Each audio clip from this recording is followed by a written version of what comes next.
فیض شاہ جہاں صدائے رمضان۔ بسم اللہ الرحمن الرحیم۔ مولا صلی وسلم دائما ابدا علی حبیبک خیر الخلق کلہم یا رب بالمصطفیٰ بلغ مقاصدنا واغفر لنا ما مضى یا واسع الکرم۔ السلام علیکم ناظرین و سامعین کرام، 9 نیوز HD کے لائیو اسٹوڈیو سے رمضان المبارک کی اسپیشل ٹرانسمیشن صدائے رمضان کے ساتھ آپ کی خدمت میں حاضر ہے آپ کا میزبان محمد لقمان رضا۔ ناظرین و سامعین، یہ رحمتوں والا مہینہ، مغفرتوں والا مہینہ، اس میں مختلف موضوعات لے کر آپ کی خدمت میں حاضر ہوتے ہیں صدائے رمضان کی صورت میں۔ آج ہمارا موضوع سخن ہے اخوت، بھائی چارہ اور رواداری، قرآن و سنت کی تعلیمات کی روشنی میں۔ بندہ مومن اللہ اور اللہ کے پیارے حبیب صلی اللہ علیہ وآلہ وسلم کے احکامات کا پابند ہوتا ہے، اور اللہ سبحانہ وتعالی نے تمام مسلمانوں کو اسی اخوت کے رشتے میں جوڑا ہے، اور رواداری یہ بھی اسلام کا طرہ امتیاز ہے۔ ہم دیکھتے ہیں کہ آج کے اس سو کالڈ سویلائزڈ معاشرے میں وہ قومیں جو اپنے آپ کو سپر پاور تک کہلانا چاہتی ہیں اور اپنے آپ کو تہذیب یافتہ کہتی ہیں، اور UN کے مختلف چارٹرز کی شکل میں حقوق انسانی کی دعویٰ دار ہیں، وہی تہذیبیں، وہی مملکتیں، وہی ریاستیں مسلمانوں پر بغیر کسی وجہ کے صرف اور صرف ان کے وسائل پر قبضہ کرنے کے لیے چڑھ دوڑتی ہیں۔ اس کے برعکس اسلام نے آج سے تقریباً 1450 سال پہلے مسلمانوں کو رواداری کا درس دیا، دوسری قوموں کے حوالے سے، اور آپس کے معاملات کے حوالے سے اخوت اور بھائی چارے کا درس دیا۔ حقیقت یہ ہے کہ اسلام کی تعلیمات یونیورسل ہیں، آفاقی ہیں، صرف ایک مذہب، ایک قوم، ایک علاقے اور ایک کمیونٹی یا ایک رنگ سے تعلق رکھنے والے لوگوں کے لیے نہیں ہے، تمام بنی نوع انسان کے لیے۔ ہاں، ایمان والوں نے اس کو قبول کر لیا، سر تسلیم خم کر لیا تو وہ اس کا پیکر بن گئے، اور نبی کریم صلی اللہ علیہ وآلہ وسلم، خلفائے راشدین، صحابہ کرام اور ہمارے مسلمان نیک عادل سلاطین نے ان تعلیمات کو اپنا کر ہمارے سامنے روشن مثال قائم کی۔ اسی حوالے سے آج گفتگو ہوگی۔ ہمارے ساتھ شریک گفتگو ہیں ہمارے معزز مہمان، اسلامک اسکالر جناب علامہ پروفیسر ضیاء المصطفیٰ نظامی صاحب، اور ان کے ساتھ آقا کریم صلی اللہ علیہ وآلہ وسلم کی بارگاہ میں مدحت سرائی کے لیے موجود ہیں نوجوان ثناء خان جناب محمد عدیل انصاری صاحب۔ میں آپ دونوں معزز مہمانوں کو خوش آمدید کہتا ہوں۔ علامہ ضیاء المصطفیٰ نظامی صاحب، آپ چونکہ ایجوکیشن کے شعبے سے بھی وابستہ ہیں، تو اخوت، بھائی چارہ اور پھر رواداری، بالخصوص اخوت اور بھائی چارہ، اس کے عام معنی اور مفاہیم کیا ہیں؟ چونکہ ہمارے سننے والے لوگوں میں عام فہم لوگ بھی ہوتے ہیں، عام سطح کے لوگ بھی ہوتے ہیں جو کہ سادہ انداز میں بات کو بڑی اچھے انداز سے سمجھ لیتے ہیں۔ تو اخوت اور بھائی چارے کا مفہوم، اور پھر اس کے ساتھ ساتھ قرآن و سنت کے حوالے سے ہمیں کیا درس ملتا ہے اخوت اور بھائی چارے؟ بسم اللہ الرحمن الرحیم۔ اللہم صلی وسلم علی رسولک الکریم و آلہ الطاہرین رب اغفر وارحم وانت خیر الراحمین۔ سب سے پہلے مفتی صاحب آپ کا اور 9 نیوز اور صدائے محراب کی تمام ٹیم کا میں مشکور ہوں۔ یہ اتنا اہم موضوع جس کی آج بہت ضرورت ہے، آج یہ چیز ناپید ہوتی چلی جا رہی ہے، خونی رشتے بھی آپس میں جدا ہوتے نظر آتے ہیں، لیکن اسلامی اخوت، اسلامی بھائی چارہ، پیار، محبت، رواداری، اس کی آج بہت ضرورت ہے۔ اشد ضرورت کو محسوس کرتے ہوئے آپ نے یقیناً اس موضوع کا انتخاب کیا ہے، اور میں سمجھتا ہوں کہ ہمارے ناظرین کے لیے یہ بہترین ایک پیغام کی حیثیت سے ہمارا پروگرام ہوگا۔ تو اخوت حقیقت میں اخن سے نکلا ہے، اخن کا معنی ہے بھائی، تو اخوت کا معنی ہوا بھائی چارہ، آپس میں بھائی بھائی بن کے رہنا۔ اللہ اکبر۔ اب لفظی طور پر تو بھائی بھائی کہنا یہ تو ایک بات معمولی سی ہے، لیکن اگر ہم اس میں تفصیل میں جائیں، ڈیٹیل میں جائیں، ڈیپ ہو کر سوچیں، یہ اخوت ہے کیا؟ اخوت یہ ہے کہ دوسرے کا غم اپنا سمجھنا، دوسرے کی خوشی اپنی خوشی سمجھنا، کسی دوسرے مسلمان بھائی کے ساتھ اس انداز میں رہنا، اس پیار و محبت کی فضا کے ساتھ رہنا کہ ایسا لگے کہ ایک جسم اور ایک جان ہے۔ اللہ اکبر، صحیح۔ یہ ایک مثال حضور سرور کونین صلی اللہ تعالی علیہ وسلم نے اپنے صحابہ کرام میں پیدا فرمائی۔ سبحان اللہ۔ قرآن پاک میں اس کا جا بجا ذکر ہوتا ہے، فرمایا انما المؤمنون اخوہ، کہ بے شک مومنین جو ہیں وہ آپس میں بھائی بھائی ہیں۔ قرآن پاک میں اللہ رب العالمین نے مومنین کی صفات میں اس بات کا ذکر کیا کہ مسلمان مومن تو وہ ہے جو آپس میں دوسرے کے ساتھ بھائی بن کے رہتا ہے، آپس میں اتنا قرب کا تعلق رکھتا ہے کہ آپس میں ایک دوسرے کو بھائی بھائی ہونے کی حیثیت سے اعزاز اور مقام دیتا ہے۔ پھر حدیث مبارکہ میں حضور سرور کونین صلی اللہ تعالی علیہ وسلم نے ارشاد فرمایا المسلم اخو المسلم، وہی آیہ مبارکہ کی تفسیر، قرآن پاک کی تفسیر اگر حدیث مبارکہ سے دیکھیں تو اس حدیث مبارکہ میں ملتی ہے۔ فرمایا مسلمان مسلمان کا بھائی ہے۔ پھر فرمایا لا یظلمہ ولا یخذلہ ولا یحقرہ، وہ مسلمان بھائی پر مومن پر ظلم بھی نہیں کرتا، اس کو کسی مشکل مقام میں تنہا بھی نہیں چھوڑتا، پھر فرمایا ولا یحقرہ، اس کی تحقیر بھی نہیں کرتا۔ پھر حضور سرور کونین صلی اللہ تعالی علیہ وسلم نے اپنے دل کی طرف 3 بار اشارہ کر کے ارشاد فرمایا التقویٰ ہا ہنا، التقویٰ ہا ہنا، التقویٰ ہا ہنا، تقویٰ کا مقام یہ ہے، تقویٰ کی جگہ یہ ہے۔ پھر حضور سرور کونین صلی اللہ تعالی علیہ وسلم نے ارشاد فرمایا کسی شخص کے لیے برا ہونے کے لیے یہی کافی ہے کہ وہ کسی مومن مسلمان بھائی کو حقیر سمجھے۔ پھر حضور سرور کونین صلی اللہ تعالی علیہ وسلم نے اس کے بعد ارشاد فرمایا ہر مسلمان پر دوسرے مسلمان کا خون حرام ہے، مال حرام ہے، عزت حرام ہے، یعنی نہ کسی کا مال کھانا ہے، نہ کسی کی عزت پہ آنچ آنے دینی ہے، اور نہ ہی کسی کی جان کا نقصان کرنا ہے۔ تو اس حدیث مبارکہ کی روح سے اگر ہم دیکھیں، اللہ رب العالمین اور حضور سرور کونین صلی اللہ تعالی علیہ وسلم کو مسلمانوں کی اخوت کتنی عزیز ہے۔ اللہ فرماتا ہے کہ مسلمان مومنین آپس میں بھائی بھائی ہیں، حضور نے فرمایا مسلمان مسلمان کا بھائی ہے، کسی کا حق نہیں مارنا، مسلمان جو ہے وہ کسی کو حقیر نہیں سمجھتا، وہ آپس میں لڑائی جھگڑے نہیں کرتے، فسادات نہیں کرتے، ایک دوسرے کا مال نہیں کھاتے، جان کا نقصان نہیں کرتے، اسی طرح وہ کسی کی عزت پر آنچ نہیں آنے دیتے۔ فرمایا کسی کے برا ہونے کے لیے یہی کافی ہے کہ وہ کسی کو حقیر سمجھے۔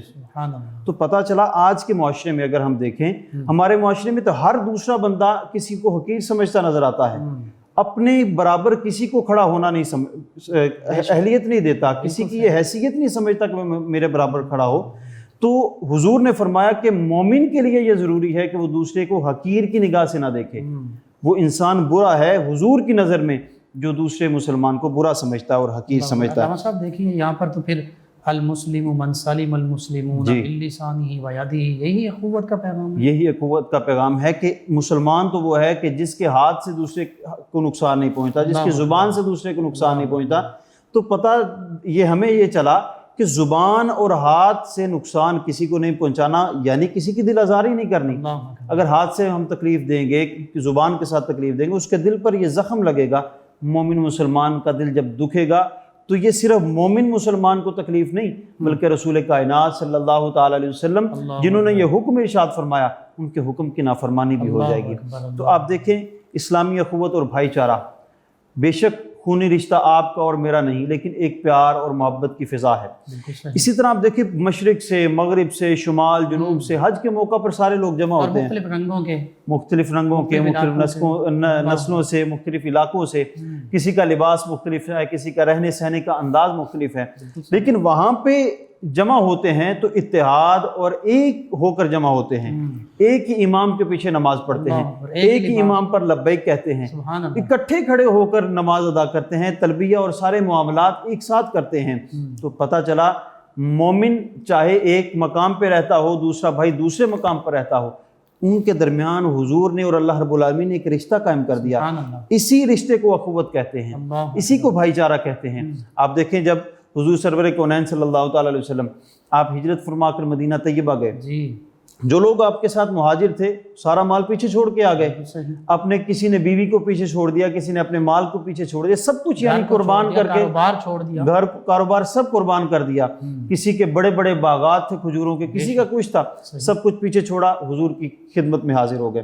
وہاں پہنچے تو آگے انصار کو حضور نے اتنا خوبصورت انداز میں موٹیویٹ کیا، اتنا پیارے انداز سے تیار فرمایا، ان مہاجرین اور انصار کی آپس میں بھائی چارہ کی فضا قائم کر دی، بھائی بھائی بنا دیا۔ اور ایسا بھائی نہیں کہ آج تو خون کے رشتے والے بھی ایک دوسرے کے ایسے بھائی نہیں جیسے حضور نے وہاں بنائے تھے۔ یہ اخوت مدینہ پہلی مثال اور سب سے بڑی مثال اور قیامت تک رہنے والی مثال ہے۔ یہ وہ لوگ تھے جو آپس میں لڑائی جھگڑے کیا کرتے تھے، فسادات کیا کرتے تھے، لیکن حضور نے جب ایک رشتے میں باندھ دیا تو پھر کس انداز میں اگر کسی کے پاس 2 بیویاں تھیں تو اس نے کہا میں اپنی دوسری بیوی کو طلاق دیتا ہوں تو اس سے نکاح کر لے.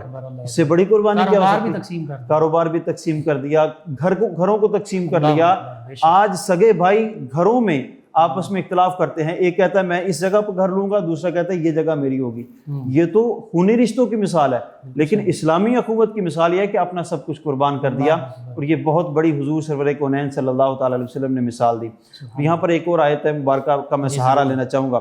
اللہ پاک نے اس چیز کو نعمت قرار دیا ہے, فرمایا وَاذْكُرُوا نعمت اللہ علیکم, یاد کرو اس نعمت کو اللہ رب العالمین نے جو تم پر فرمائی, اذ کنتم اعداء, جب تم آپس میں دشمن تھے, آپس میں لڑائی جھگڑے کی فضا تو تمہارے درمیان, فألف بین قلوبکم, میں نے تمہارے درمیان اخوت اور محبت اور الفت پیدا کر دی, تمہارے دلوں میں الفت اس رب العالمین نے پیدا کر دی.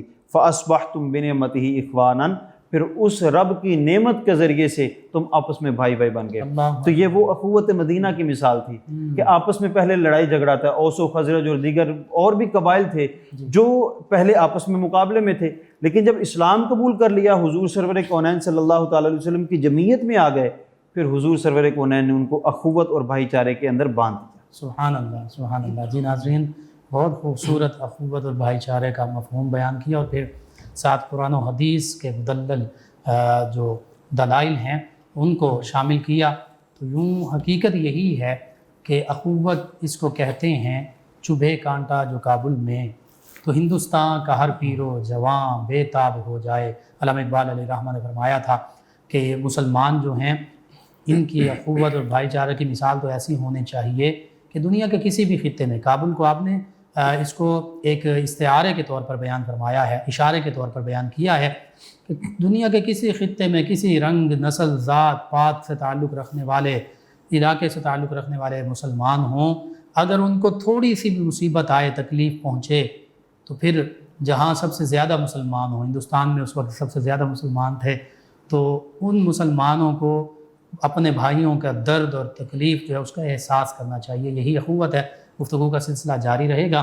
ہمارے ساتھ موجود ہیں ان بابرکت گھڑیوں میں, ان لمحات میں, ہمارے مہمان ثنا خان جناب محمد عدیل انصاری صاحب, نبی کریم صلی اللہ علیہ وآلہ وسلم کی بارگاہ ناز میں مدحت سرائی کریں گے. جی جناب محمد عدیل انصاری.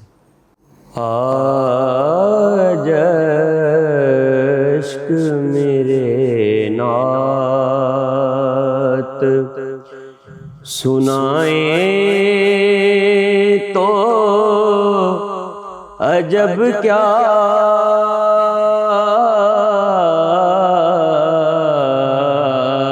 آج عشق میرے نعت, آج عشق میرے نعت سنائیں تو عجب کیا,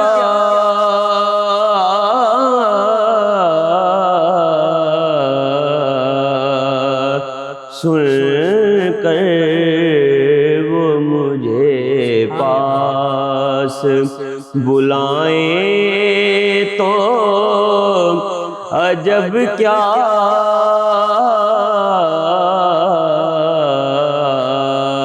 آج عشق میرے نعت, اور دیدار کے قابل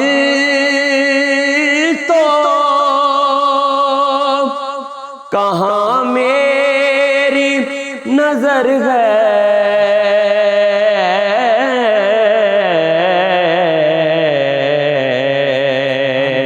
لیکن وہ کبھی خواب میں آئیں تو عجب کیا,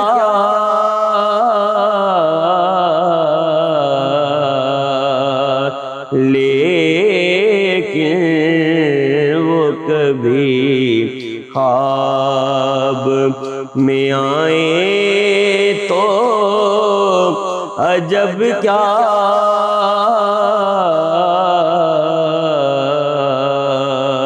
آج عشق میرے نعت, نازاد سفر ہے کوئی ناکام بھلے ہیں،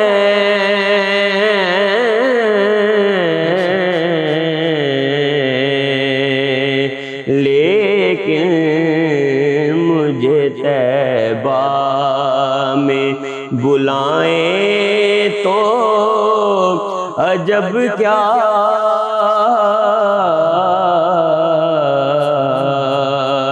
آج اشک میرے نعت ان پر تو گناہگاروں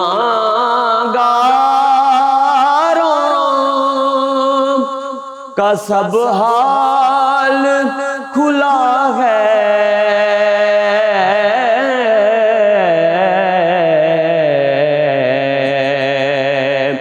ان پر تو گناہگاروں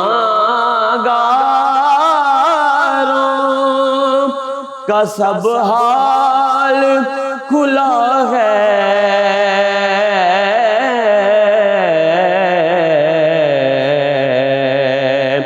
اس پر مجھے دامن میں چھپائیں تو عجب کیا،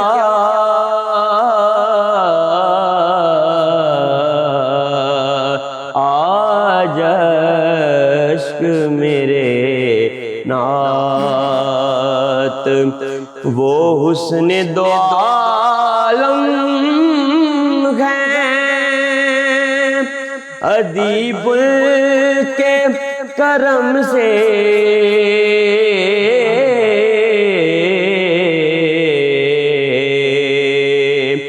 وہ حسن دو عالم ہیں، ادیب کے کرم سے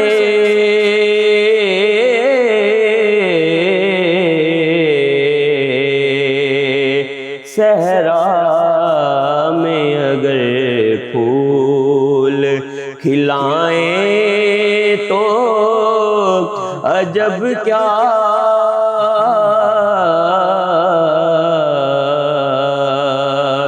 صحرا میں اگر پھول کھلائیں تو عجب کیا،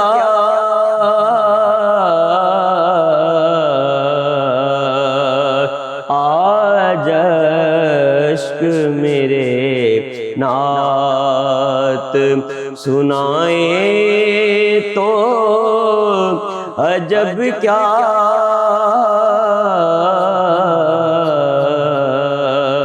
سن کر وہ مجھے پاس بلائیں تو عجب کیا،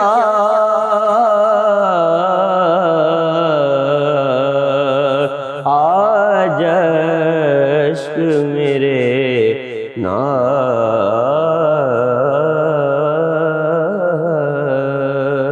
ماشاءاللہ بہت خوب۔ ناظرین، 9 نیوز HD کے لائیو اسٹوڈیو سے رمضان مبارک کی یہ بابرکت اسپیشل ٹرانسمیشن صدائے رمضان آپ کی خدمت میں پیش کی جا رہی ہے۔ آقا کریم صلی اللہ علیہ وآلہ وسلم کی مدح سرائی ہوئی، اور آج کا موضوع اخوت، بھائی چارہ اور رواداری، اس پر گفتگو ہو رہی ہے۔ ہمارے ساتھ موجود ہیں علامہ ضیاء المصطفیٰ نظامی صاحب۔ علامہ صاحب، اخوت، بھائی چارہ، اس کی عملی مثال کا آپ نے ذکر کیا، جی، اخوت مدینہ طیبہ، اس حوالے سے مزید اسلامی تعلیمات اور ہمارے لیے آج جس چیز کی ضرورت ہے کہ ہم کیسے اس اخوت کو آگے بڑھا سکتے ہیں، اس پیغام کو، اور اس پر عمل کر سکتے ہیں، اس حوالے سے کلام۔ جی ماشاءاللہ، بہت خوبصورت آپ نے بات کہی ہے کہ ہم کس انداز میں اس اخوت کو لے کر چل سکتے ہیں۔ اللہ رب العالمین نے ہمیں وہ طریقہ بتایا۔ قرآن پاک میں ارشاد فرمایا وَاعْتَصِمُوا بِحَبْلِ اللَّهِ وَلَا تَفَرَّقُوا، اللہ رب العالمین کی رسی کو مضبوطی سے تھام لو، وَلَا تَفَرَّقُوا، اور آپس میں بٹوارا نہ کرو، آپس میں تقسیمیں نہ کرو، آپس میں تفرقات میں نہ بٹ جاؤ، آپس میں گروہوں میں نہ بٹ جاؤ، تقسیم نہ کرو۔ تو یہ بہترین ایک اسلوب اللہ رب العالمین نے بتایا یعنی آج ہم اگر اپنی زندگی میں دیکھیں کہ ہماری زندگی میں بھائی چارہ کیوں ختم ہو چکا ہے، تو یہی فرق ہے، یہی وجہ ہے، ہم نے اللہ کی رسی کو چھوڑ دیا ہے، ہم نے تعلیمات نبویہ کو چھوڑ دیا ہے، ہم نے قرآن پاک سے دوری اختیار کر لی، کیونکہ وہ علامہ اقبال رحمۃ اللہ تعالیٰ علیہ بھی فرماتے ہیں وہ معزز تھے زمانے میں مسلمان ہو کر، ہم خوار ہوئے تارک قرآن ہو کر۔ ہم نے یہ تعلیمات چھوڑ دیں، ان تعلیمات کو اپنانا چھوڑ دیا، صحابہ کرام کی زندگیوں کو سامنے رکھتے ہوئے بھی ہم نے عمل چھوڑ دیا ہے، اللہ کی رسی کو چھوڑ دیا، اس لیے ہم اعزاز سے خالی ہو گئے اور آپس میں جدائیاں ہو گئیں، لڑائی اور فسادات برپا ہو گئے۔ اللہ رب العالمین اس رسی کو مضبوطی سے تھامنے کا حکم ارشاد فرماتا ہے اور فرماتا ہے کہ بٹوارے میں نہیں ہونا، تم نے آپس میں ایک ہو کر رہنا ہے، بالکل صحیح، کیونکہ یہ ملت کا حسن اسی چیز میں ہے کہ وہ آپس میں اتحاد کے ساتھ رہیں۔ علامہ صاحب دیکھیے الکفر ملت واحدہ، بے شک کفر میں چاہے کسی بھی مذہب سے تعلق رکھتا ہوں، مسلمانوں کے مقابلے میں وہ ملت واحدہ ہے، ایک قوم ہے، لیکن مسلمان جو ہیں بکھر رہے ہیں، مسلمان آپس میں بکھرے، اور یہی وجہ ہے نا کہ ہم نے آپس میں اختلافات شروع کر دیے، ہم نے آپس میں تقسیمیں شروع کر دی، کوئی روافظ بن گیا، کوئی خوارج میں چلا گیا، کوئی نواسب میں چلا گیا، تو یہ حقیقت میں ان لوگوں کی ایک چال، صاحب یہ تو مذہبی تقسیم بھی ہو گئی، معاشرتی حوالے سے یہ ادنا ہے، یہ اعلیٰ ہے، جی یہ امیر ہے، یہ غریب ہے، حالانکہ حضور نے اسٹیٹس بنا لیے۔ خطبہ حجۃ الوداع کے موقع پر فرمایا کسی گورے کو کسی کالے پر، کسی عربی کو کسی اجمی پر کوئی فضیلت حاصل نہیں، اگر فضیلت حاصل ہے تو تقویٰ کے معیار اور بنیاد پر حاصل ہے، تو جس کا تقویٰ زیادہ ہے وہی معیار والا ہے۔ لیکن آج ہم نے جس کے پاس دولت زیادہ ہے اس کا اسٹیٹس زیادہ ہے، جس کے پاس دولت کم ہے اس کی آواز کی تاثیر بھی کم ہے، اور یہ فرق ہم نے کر دیا۔ اسی طرح میں دیکھیے آپ کی قطع کلامی کی معنی کہ یہ دیکھیے نا، یہاں تو اب ہم زبان کے نام پر مسلمان لڑ رہے ہیں، علاقے کے نام پر لڑ رہے ہیں، سیاسی پارٹیز کے نام پہ لڑ رہے ہیں، پتہ نہیں کتنے مذہبی منافرت کے نام پہ لڑ رہے ہیں، کتنے تقسیمیں ہو گئی۔ میں سمجھتا ہوں کہ یہ ایک دشمنوں کی چال ہے، جب دشمنوں نے یہ دیکھا کہ مسلمان تو پوری دنیا کو فتح کرنے کے درپے ہیں، ٹھیک ہے، اور مسلمان جو ہیں یہ پوری دنیا کو عنقریب فتح کر لیں گے، پھر انہوں نے ہمارے اندر جو ہیں ہمارے لوگوں کو خراب کرنا شروع کر دیا، یعنی ڈیوائیڈ اینڈ رول، جی بھائی چارہ جو ختم کرنا شروع کر دیا، بھائی کو بھائی کے مخالف کر دیا، جیسے آپ صلیبی جنگوں کا حال دیکھ لیں، اس کے علاوہ منگولوں کا خاتمہ جب ہونا شروع ہوا تو انہوں نے مسلمانوں کو آپس میں لڑانا شروع کر دیا اور تفرقے کے اندر تقسیم کرنے کی کوشش کی، اور ایسا زہر بویا کہ مسلمان انہوں کی چال میں آ گئے، ان کی چال میں ایسے آئے کہ آپس میں جدا ہونا شروع ہو گئے۔ لیکن اللہ رب العالمین نے ہمیں یہی حکم دیا ہے کہ تم نے تفرقہ بازی میں نہیں جانا، آپس میں اکٹھے رہنا ہے، بھائی چارے کے ساتھ رہنا ہے۔ جب ہم ایک جان ہوں گے تو پھر ہمیں یہ بھی حکم حضور سرور کونین صلی اللہ تعالی علیہ وسلم کا ملتا ہے کہ تم میں سے تب تک کوئی ایمان والا نہیں ہو سکتا جب تک کہ اپنے مسلمان بھائی کے لیے وہ چیز پسند نہیں کر لیتا جو اپنے لیے پسند کرتا ہے۔ یہ دیکھیں کتنا بڑا ایک اصول بتایا، اور یہ بھی اخوت ہی ہے، یہ بھی اخوت ہے۔ اس کی مثال ہمیں ملتی ہے، اس کی مثال کیسے ملتی ہے؟ حضرت سیدنا علی المرتضیٰ شیر خدا رضی اللہ تعالیٰ عنہ، آپ کا دور خلافت ہے، اپنے غلام کو لے کر بازار میں گئے اور آپ نے تہبند خریدنا تھا، تہبند خریدنے کے لیے گئے، غلام کو کہا اس کو پسند کرو، اس نے ایک پسند کر لی، آپ نے دکاندار کو فرمایا اس جیسی دو کر دو، تو غلام حیران رہ گیا، پریشان رہ گیا کہ یہ کیا بات، میری کیا اوقات کہ میں اپنے آقا کے برابر، امیر المومنین کے برابر پہنوں، جیسا لباس وہ پہنے وہ پہنوں۔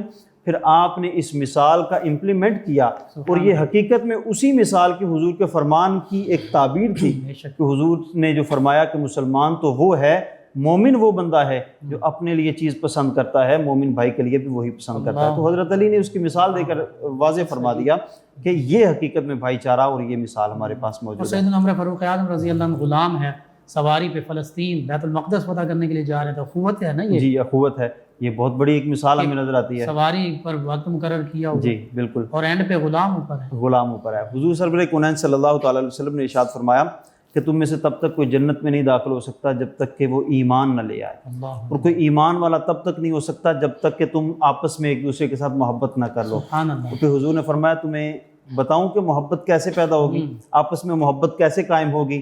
حضور نے ارشاد فرمایا افشوا السلام بینکم، آپس میں ایک دوسرے کو سلام کرو۔ یہ سلام کرنا، معانقہ کرنا، مصافحہ کرنا، ملاقات کرنا، تحفے تحائف دینا، یہ بھائی چارے کو پیدا کرنے کے لیے، محبت کو عام کرنے کے لیے ایک حضور نے بہت بڑا اصول بتا دیا۔ بڑی خوبصورت ہے بات یہ بیان کر دی حدیث مبارکہ کی صورت میں، السلام علیکم، جی اس کا معنی اور مفہوم بیان کر دیجیے، اور اس کو بگاڑ کے بعد کا بیان کیا جاتا، پھر کہاں سے سلامتی اور اخوت اور بھائی چارہ ہے؟ یہ سلامتی تو ایک ایسی چیز ہے،